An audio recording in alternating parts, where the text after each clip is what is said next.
Minha filha de 5 anos olhou bem para mim e me disse que a morte viria buscar seu pai, meu marido, naquela noite. Foi numa tarde de verão. Eu estava de férias com meu marido e com a minha filha, que tinha 5 anos. Estávamos na casa de praia e não havia motivo nenhum para eu ficar preocupada. Mas acontece que minha filha sempre falou umas coisas muito estranhas, como se alguém sempre dissesse algo para ela. Eu nunca dei muita bola, mas naquele dia eu estremeci. Ela olhou bem nos meus olhos e me disse que a morte viria buscar o seu pai à noite. Eu fiquei enjoada e disse para ela que nada disso aconteceria, que era para esquecer. Quis contar ao meu marido, mas ele era cético, não acreditava em nada, e além disso, ele estava todo feliz por finalmente ter saído de férias. O chefe dele era muito tóxico e nunca dava folga. Bom, da praia nós fomos para casa, e meu marido me chamou para sairmos para jantar. Eu inventei que estava passando mal, porque aquela história não saía da minha cabeça, e decidimos pedir uma pizza em casa mesmo. Fui dar banho na Laurinha, e meu marido disse que ia guardar o carro na garagem, pois ainda estava do lado de fora. Fui preparar a roupa dela quando ouvi um rugido muito alto vindo do meu marido. Corri em direção à garagem e vi o que nenhuma mãe gostaria de ver. Minha filha estava debaixo do carro. Enquanto eu fui pegar sua roupinha, ela saiu correndo para avisar o pai para tomar cuidado, mas ele não a viu e a atropelou dentro da nossa própria garagem. Não havia mais o que fazer. Quando vi o estado da cabecinha dela, me ajoelhei e chorei incansavelmente. Nesse momento, ouvi um disparo ensurdecedor. Meu marido era policial e havia acabado de dar um tiro em sua própria cabeça. Depois daquele dia, tudo perdeu sentido. Eu não sabia mais quem eu era. Fui levada desacordada ao hospital depois de tentar me enforcar com o próprio lençol. A dor era tanta que meu corpo simplesmente recusava viver. Não comi por dias. Não falei com ninguém. Só ficava olhando para o teto, me perguntando como a vida pôde ser tão cruel. Fui internada em uma clínica psiquiátrica sem entender direito onde estava, nem porquê. Eu não ouvia mais a voz das pessoas, só o som do sangue latejando na minha cabeça. Era como se eu estivesse presa num lugar onde o tempo não existia mais. A primeira semana foi um borrão. Recebia remédios que me deixavam dopada, visitas que eu mal reconhecia, e um silêncio ensurdecedor dentro de mim. Mas foi no 10º dia que tudo começou a mudar. Eu estava no quarto, deitada, quando percebi uma presença. Não ouvi passos, não vi ninguém entrar, mas de alguma forma, eu sabia que havia alguém ali. Era como se o ar ao meu redor tivesse mudado, como se uma energia quente me envolvesse, mas sem me tocar. E então, mesmo sem ver, eu senti. A primeira vez que senti aquela presença,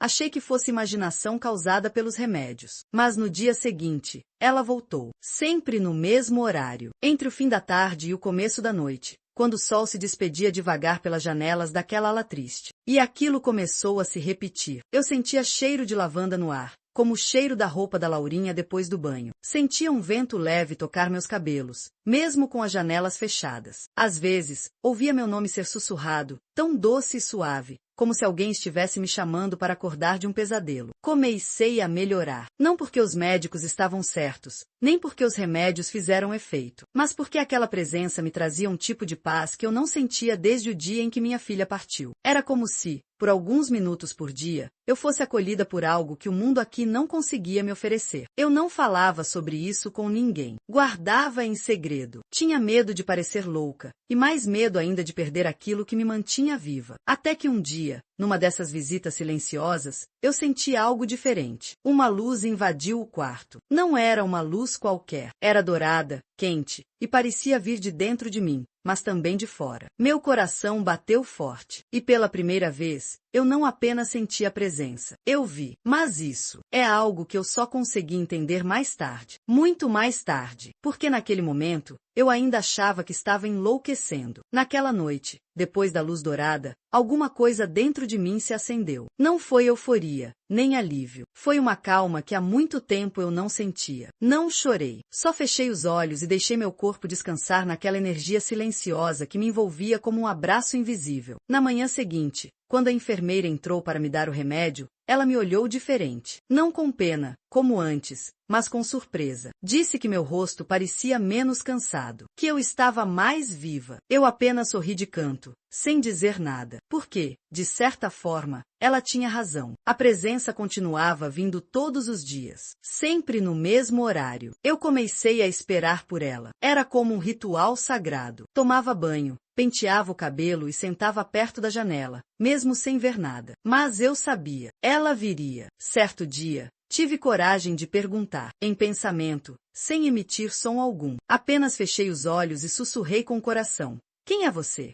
Não houve resposta, pelo menos não uma que pudesse ser ouvida. Mas naquele instante, senti algo diferente. Uma emoção que não vinha de mim. Uma espécie de tristeza, mas não doída. Era mais como empatia. E junto com isso, uma frase surgiu dentro da minha mente, como se alguém tivesse soprado diretamente no meu pensamento. Você não está sozinha. Nunca esteve. Foi ali que compreendi que aquela presença não era um delírio. Era real. Não era minha filha. Eu sabia. A energia era diferente. Era mais madura, mais antiga, como se fosse de alguém que já tinha vivido muitas vidas. A partir daquele dia, comecei a conversar com essa presença mentalmente. Contava coisas do meu dia. Falava das saudades, da dor, da culpa. E aos poucos, percebi que ela me respondia. Não com palavras, mas com sensações. Quando eu falava da minha filha, sentia um calor no peito. Quando me culpava, sentia uma leve pressão na nuca. Era como se ele, sim, era uma energia masculina, eu podia sentir, estivesse me ensinando a escutar de novo. Uma noite, sonhei com ele, um homem alto, de olhar sereno e cabelos grisalhos. Ele não disse seu nome, apenas me estendeu a mão e disse: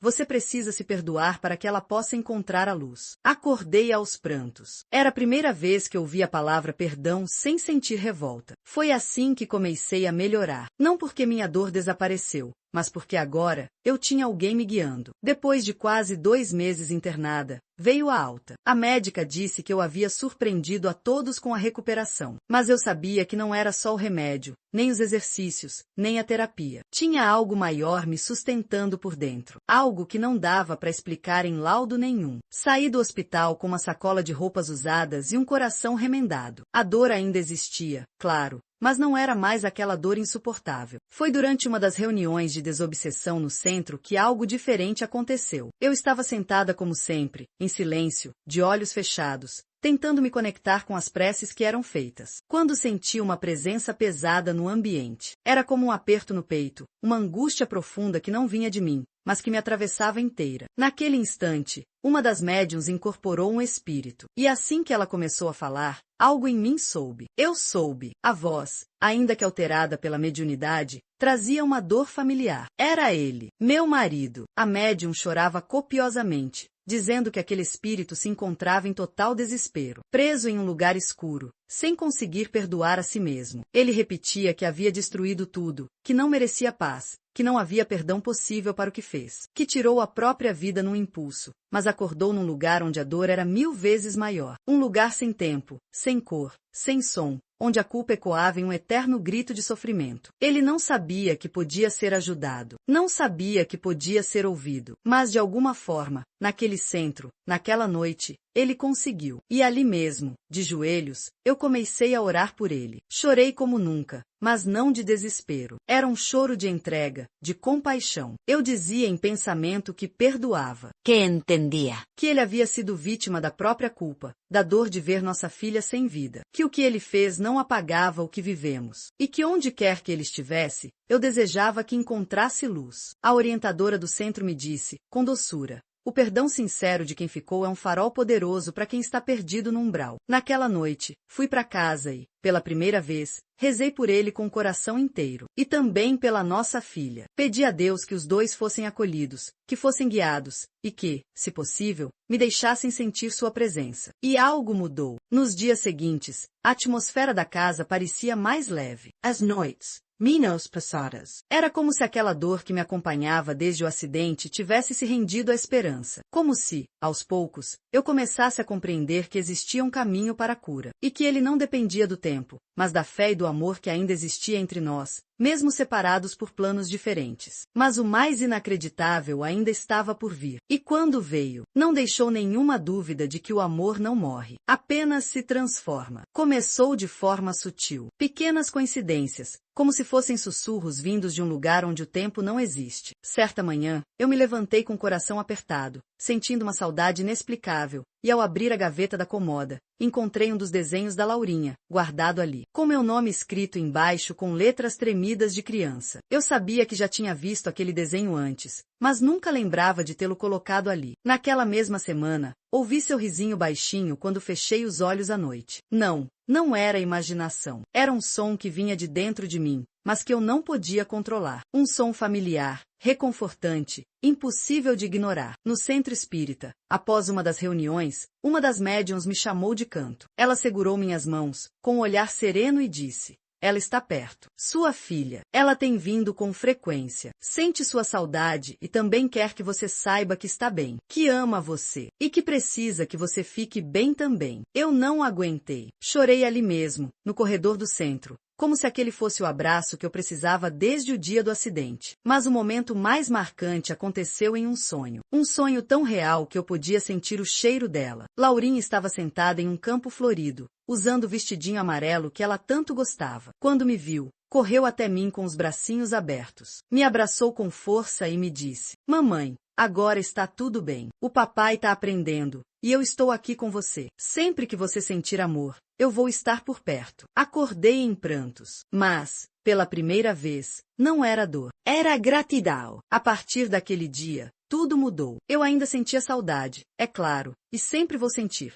Mas aquela presença constante, suave, era como se Laurinha estivesse me ensinando que o amor verdadeiro vai além da carne, da presença física, do tempo. Ela não havia morrido, tinha apenas mudado de morada. E agora eu entendia. Tudo o que ela dizia quando pequena, todas aquelas falas que eu não compreendia, eram sinais. Laurinha sempre teve um dom espiritual, uma sensibilidade que eu ignorava por medo. Mas ela sabia. Sempre soube que nossa história não terminaria naquele dia na garagem. Ela voltou para me salvar. E de certa forma, salvou também o pai, ao me impulsionar a orar por ele. Laurinha foi o elo entre dois mundos. E quando compreendi isso, pude finalmente viver em paz. E foi assim que eu entendi que nada nessa vida acontece por acaso. Nem a dor, nem a perda, nem os acontecimentos que parecem injustos ou cruéis demais para serem suportados. Tudo é aprendizado. Tudo tem um propósito. E, acima de tudo, tudo tem um tempo, mesmo que nossos olhos humanos não consigam enxergar no momento. A dor de perder minha filha e meu marido me levou para o fundo de mim mesma. Me afundou em um lugar escuro, silencioso,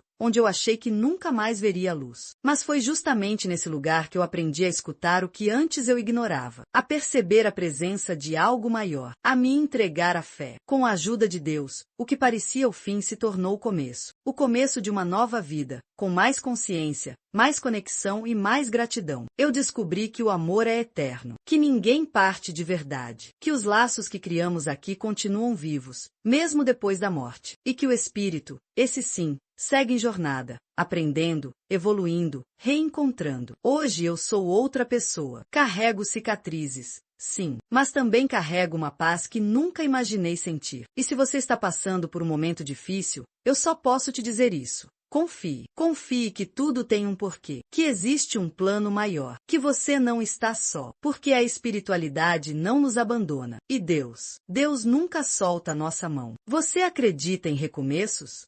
Já sentiu que alguém que partiu tentou te alcançar de alguma forma? Me conta aqui nos comentários. Eu vou ler com carinho. E se essa história te tocou, deixa seu like e se inscreve no canal, porque aqui, todo dia, tem história real que parece ficção.